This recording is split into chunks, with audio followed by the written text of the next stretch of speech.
Having released earlier this week, developer Night Shift Games' Elsie is about as far removed from any retro era as can be. However, as a game that proudly wears its inspirations on its sleeves, Elsie sits comfortably in the retro-throwback genre, alongside titles like Sabotage Studios' The Messenger and Sea of Stars, or Yacht Club Games' Shovel Knight, or Spectre Knight, the Shovel Knight DLC, or Plague Knight, the Shovel Knight DLC, or Shovel Knight Shovel of Hope DX, the newest Shovel Knight. Will they ever make anything besides more Shovel Knights? Now, at the risk of giving away the ending of this review too early, I'd definitely suggest Elsie in the same breath as I'd suggest any of those other games, especially for anyone looking to scratch either the classic Mega Man or a modern roguelike itch. But we're getting a little ahead of ourselves here. How about we break this down a bit more meticulously so I can show you why I'd give the game such a glowing recommendation. Howdy, I'm Prakuza, and welcome to DevBox, where today we're taking a look at a retro title, kinda, and let's drop the pretense. I'm using the Retro Respect formula to offer my review of Elsie, a Mega Man-inspired retro throwback with elements pulled from classic Metroidvanias and wrapped up in a roguelike package. So, let's dive into what makes Elsie, the game, not the character, or voice actor for that matter, but let's see what makes Elsie tick. Also, before we go forward, I want to thank publisher Playtonic Friends for giving me a key. They gave me access to the game on PS5, but I was not otherwise compensated for the making of this video or the contents of this review. So, know that when I give this game praise, and a fair bit of criticism, that these thoughts are entirely my own. Also, the majority of this will be spoiler-free, because as mentioned before, I'd suggest anyone who's even remotely interested to go check out the game themselves. And there are plenty of neat discoveries worth exploring along that path. So, right off the bat, Elsie presents itself incredibly. It has a striking art style with a vibrant neo-cyberpunk color scheme and thick black shadows that makes for some stellar visual presentation from go. But that's cutscenes and character portraits. How does the game look while it's being played? Well, kind of the same. The pixel art style of the gameplay perfectly translates those vibrant colors and dark contrasting shadows into sprites in fully realized environments. More than once, I would find myself standing in the middle of a room after clearing out all of the enemies and looking around to appreciate what these locales look like. Especially in places like the Howling Tundra, with these fantastic backgrounds and the corpses of giant robots off in the distance. Getting into the nittier-gritty of the combat, enemies are impressively designed, with a full range of animations that telegraph their attacks and make their hitboxes very clear. Now, I don't know if at any point I got hit by something and asked if that was really a hit or not. Sure, the bullet hell happening on the screen might have distracted me from seeing exactly where a hit came from, but as long as I was paying attention, nothing felt like it was a cheap hit. This is also helped by the sort of color coding applied to all player and enemy attacks. With a few exceptions from some boss attacks, most enemy hits are either melee strikes with weapons they have clearly in hand, or are these dark orbs with purple outlines that look very different from anything that Elsie is able to fire. So it is generally clear when an object is either coming from a player's abilities or an enemy's. On top of the art style and animations, there's also the soundtrack by composer and sound designer Eric Benham to consider, which is filled with bangers for each area. Some standouts include the samba vibes of the Garden of Roses, or the music of Eclipse Skyport that could fit right into a Mega Man Next Gen collection with only the most diehard fans noticing that it doesn't belong.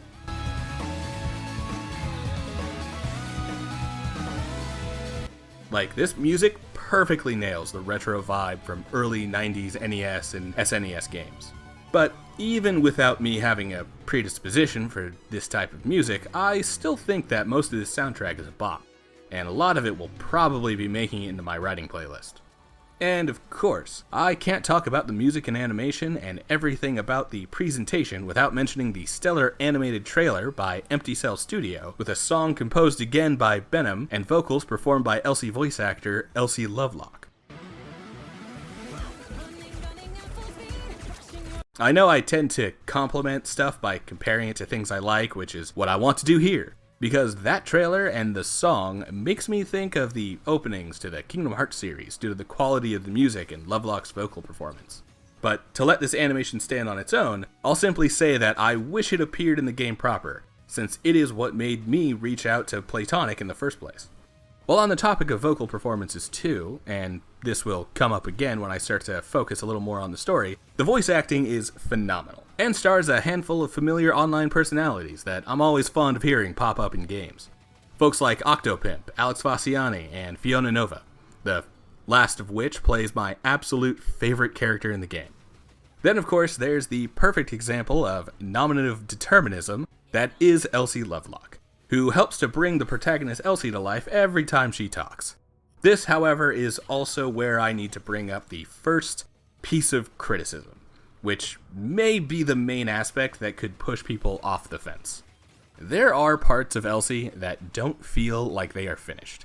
Mostly in the case of the story, specifically with the voiceovers during the visual novel style talking heads moments, where most of the story is expressed. This sometimes comes from some lines being partially voiced while there's extra text on the screen. He told me what you spoke about in the field. Others come from certain lines not being voiced at all.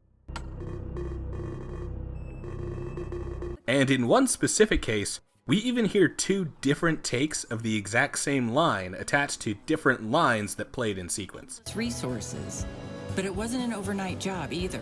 They've been planning this for a long time.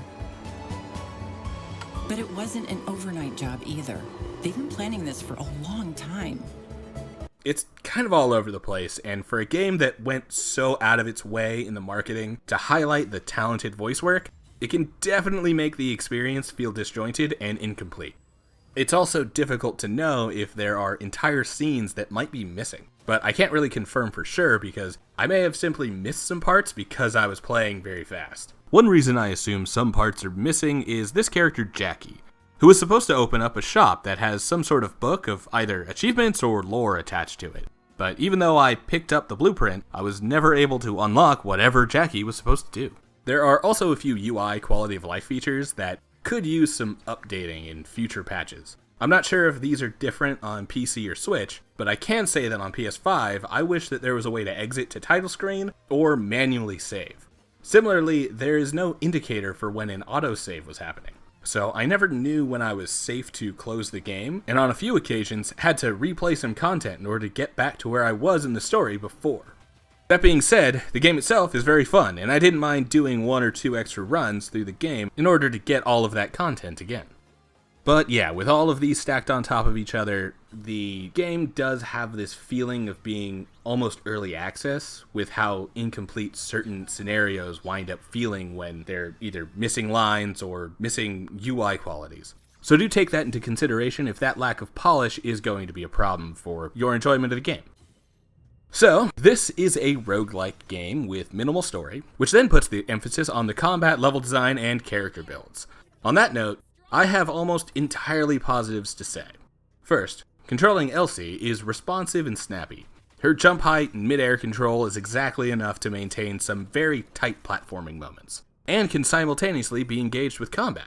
To call back to a common analysis of action gameplay, the most important aspect is for the character to be fun to control, even in an empty room. And that is definitely true for Elsie. Jumping around and engaging with the platforming on its own is fantastic. I also found this great coyote time piece of movement tech that was pretty good at reaching one chest in this possible room that can appear in Eclipse Skyport.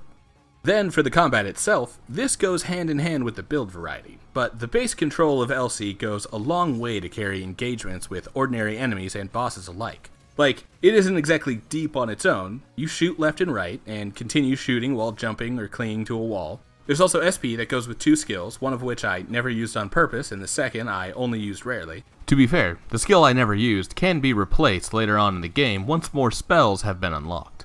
But the gun simply works more often than anything else.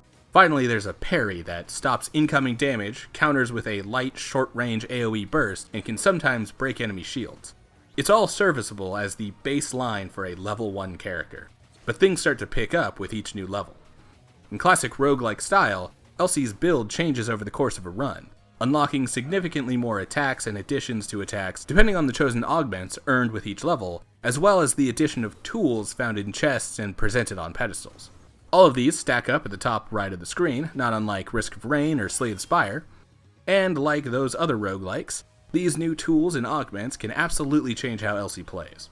For instance, instead of relying entirely on Elsie's gun, some augments and tools can offer the ability to dash forward and throw out homing boomerangs and kunai.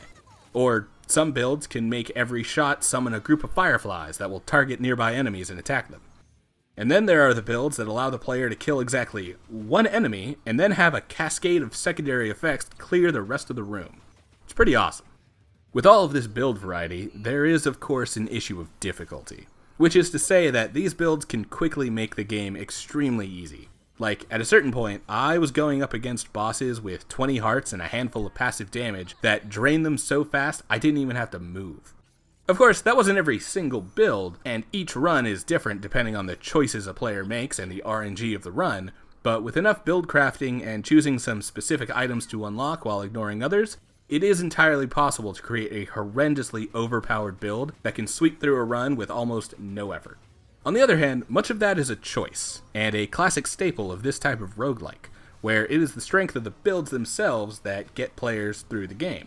So take the too easy critique with a grain of salt, and remember that if you want to make the game harder, then you can always choose not to engage with all of the systems. But it does take a matter of self-restraint to get there. Finally, for the gameplay, let's take a look at the level design. So I'm mostly going to be pointing out the design of Eclipse Skyport because that is where every run starts and therefore has the least amount of spoilers. But I will point out some uniquities of the Garden of Roses and Howling Tundra as well. But do note that there are 6 locations plus a hub that most of the game will take place in, and many of them are more unique than simply having a different artistic design to them. First off, there are enemies in each location that don't appear in others. For Eclipse Skyport, that mostly includes these sword-wielding knight enemies. They are a great parry test as players start to get used to the game's mechanics.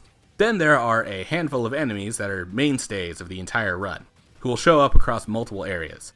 Each of these enemies also come in a variety of forms that mix up their movesets and require different strategies than their previous versions. Not exactly groundbreaking design, but it at least adds some variety whenever the same enemies show up in 2 rooms in a row, but aren't always fought in exactly the same way. As for the rooms themselves, this is where the game leans the heaviest on the Mega Man design. Each room works a lot like the individual screens in classic Mega Man titles, where Elsie enters from the left side of the screen, then has to cross over to the right side, possibly killing all of the enemies on the way between the entrance and the exit. Do this enough times, and eventually players will be presented with one of 2 bosses, with a third becoming available after the first 2 have been defeated. The roguelike element also comes from the order of these rooms as they are generated. Essentially, the first room could be one of a dozen different options for each locale, usually with some light platforming and a few enemies. Then, after a few screens, there will be an arena where Elsie needs to fight waves of enemies before moving on to the next series of rooms.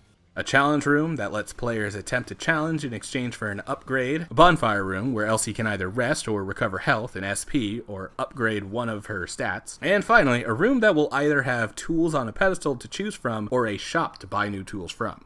Not all of these options will be available from go, but they don't take long to unlock on future runs. I should also note that the challenge rooms specifically are pretty badly bugged, as sometimes succeeding the challenge won't offer a reward. It's like a 60-40 split that you'll actually get something. Really hope this gets patched soon. Continue this sequence 3 times per locale, and then the boss appears, and these bosses really run the gambit from incredibly difficult to, well,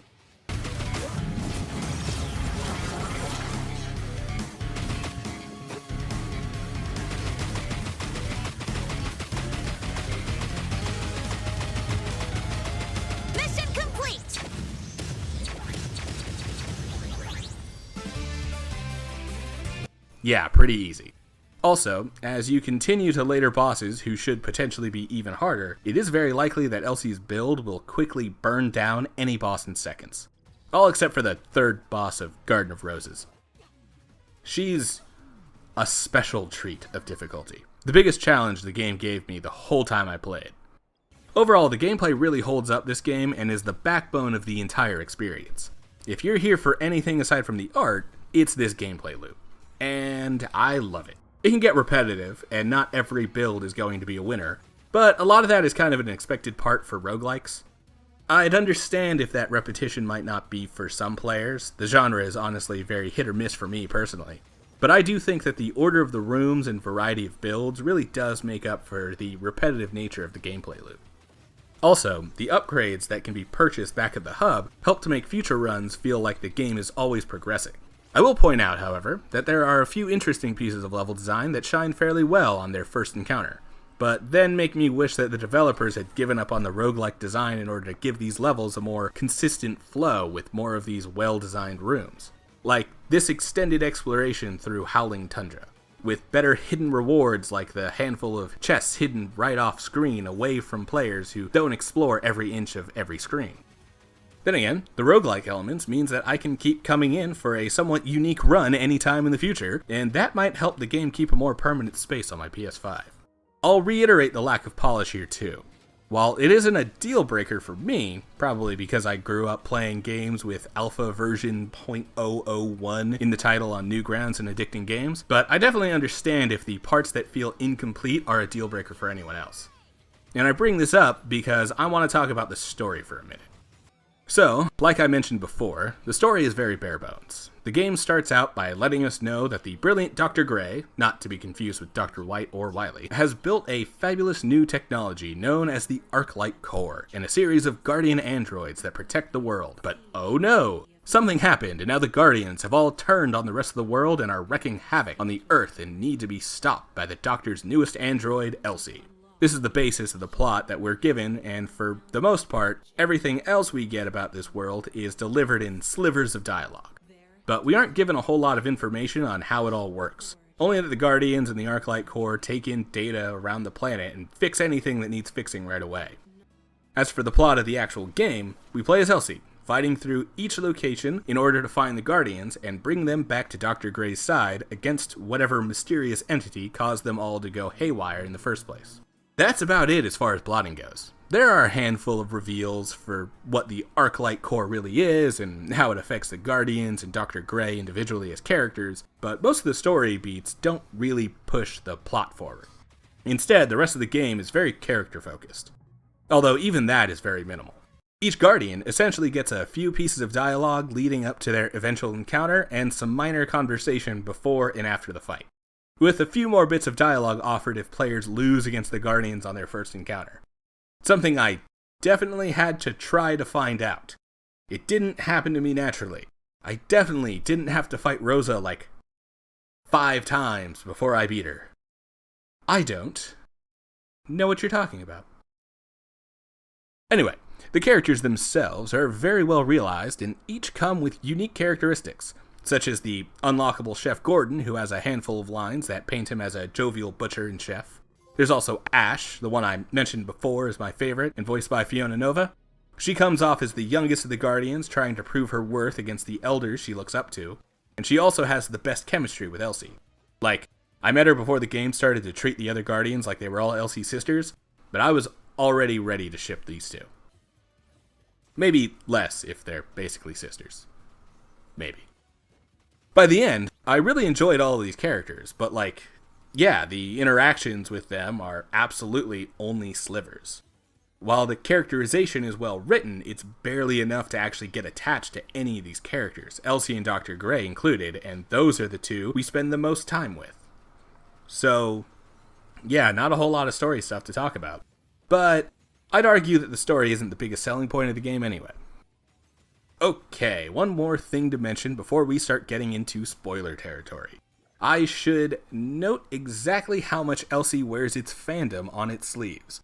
Like, for one, there's the obvious Mega Man design, and the retro style of the entire game. But then there's also the handful of references sprinkled throughout the world. These include things I'd mentioned before, like Chef Gordon. He absolutely got his name for the reasons you'd think. Then there are the tools that appear in the shop and can be found in the game world as the backbone of powerful builds. Again, some obviously lean into the games that the gameplay is inspired by, like this E-Tank with a straw in it. But then there's all of the 90s anime goodness, like the plot armor, which is Goku's fighting gi, weighted training armor included. Or there's this tuxedo, and a matching top hat, and a matching mask and rose. Not sure why it's even here though, but it doesn't do anything. But I guess its work is done. None of this reference stuff is really all that intrusive, with little more than simple nods to all of the fandom stuff that the internet loves.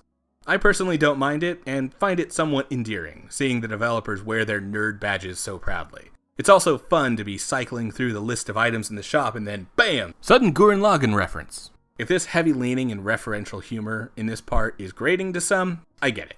But it's mostly good fun, and the lack of story means that there isn't really much immersion to break anyway. That is the most backhanded compliment I think I could have given that, but it's still exactly how I feel. Alright, at this point I've basically said everything important I can say about the game without giving too much away. So I'll start to get into spoiler territory here.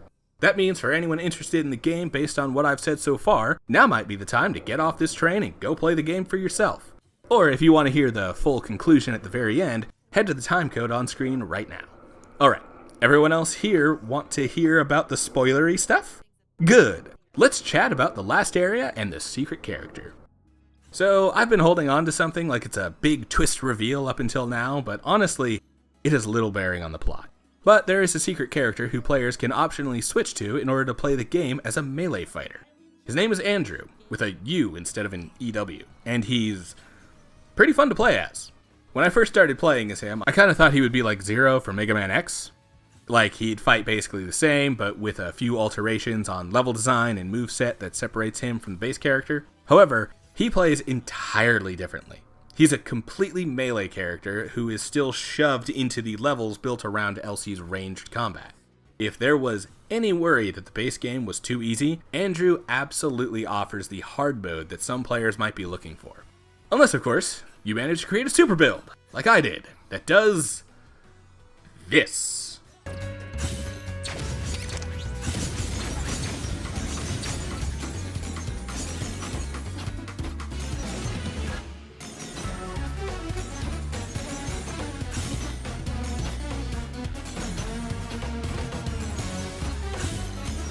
One kunai, straight up, and his abilities basically cleared the rest of the level passively. Pretty incredible. To note, this is absolutely possible with Elsie as well, but not quite as game-breakingly as Andrew. And I mean that literally. The super homing kunai build actually killed enemies so quickly that my game completely froze. This was the final level, by the way, and it froze right there. Oh, and if it felt like I jumped into all of that Andrew stuff out of nowhere, well, the game did the same. For me at least, Andrew had one line of dialogue, then he suddenly became a menu to swap characters, and the game doesn't even acknowledge that he's the one in cutscenes. Again, not sure if this is another one of those the game is unpolished issues, and there should be more Andrew stuff, but yeah, he adds literally nothing to the story. He has a utility of adding new challenges and mixing up gameplay only. At least, that's the effect he had on my game, and I really tried to have him talk to other people, and no one cared he was ever there. Also, the other thing I didn't want to spoil is the fact that the final level is one part final test of skill, and one part ultimate flex of a build. It's a series of arena fights where Elsie, or Andrew, both will be available at this point, have to clear out several waves of enemies in each room, pulled in from all different locales throughout the game, before finally going up against the final boss, Dark Elsie. But who cares about that? The more important thing is the fact that most of my final run through this area involved Elsie blasting a single enemy, then watching as a rain of passive bullets cleared multiple waves at a time. Definitely got scared that the game was going to freeze again. Seriously, some of these builds get insane. It goes from Risk of Rain to Vampire Survivor if you're lucky. Fun stuff. Oh, and since we're in the story segment, the final boss is basically a souped up version of the Elsie we've been playing as. But again, my build was so powerful, I basically didn't have to engage with her moveset. Not that I really had much difficulty parrying everything she tried to throw at me, and we get a happy-go-lucky ending where the Elsies get to be sisters with the other Guardians. Happy day! Alright, conclusion time. Welcome back to the Spoilerverse, folks. So, final thoughts? I really enjoyed my time with... Nope. I don't like how that sentence was sounding already. Elsie is a fun action title with a heavy emphasis on individual builds made throughout individual runs that each last about an hour on average. While certain story segments feel unpolished and possibly even unfinished, the regular loop is well worth the price of admission. If you're into retro throwbacks or have been looking to scratch a Mega Man itch, then you could do a lot worse than Elsie. Even through the problems, I'll likely be coming back to do a handful of runs in the future, because I don't think I've really seen everything that this game has to offer. Although, I do hope that Night Shift Games continues to support Elsie after launch, addressing some of those polish issues I mentioned before, like cleaning up the dialogue and giving players more UI options like returning to the title and an autosave icon. I'd also love to see an endless mode added to the game, so that I can see how peak these builds can get against an ever-evolving series of levels with consistently ratcheting difficulty. I'll also give the developer a compliment that has historically worked out for anyone I've said this about. I really look forward to seeing what Night Shift Games makes next. It's how I felt about Sabotage Studios with The Messenger, and Sea of Stars became a major contender for Game of the Year for me in 2023. It's how I felt about Deck 13 for The Surge, and The Surge 2 is my second favorite non-FromSoft Souls-like. And it's how I feel about Lucas Pope for Papers, Please, and Return of the Obra Dinn is one of the best mystery games the last decade. So, I'm already impressed by Elsie, and really hope in a few years we see Night Shift Games wow me again, because I definitely believe that this developer is well capable of it. Hey, it's that time again! The end of the video, where I invite folks to come check out the Patreon, link in the description, and make good on the rewards for those currently pledged. Patreon members get early access to new content, and their names written in the credits at the end of videos. And those who pledge $5 or more get their names read out, like Azul. Thanks for your support, and thanks for watching.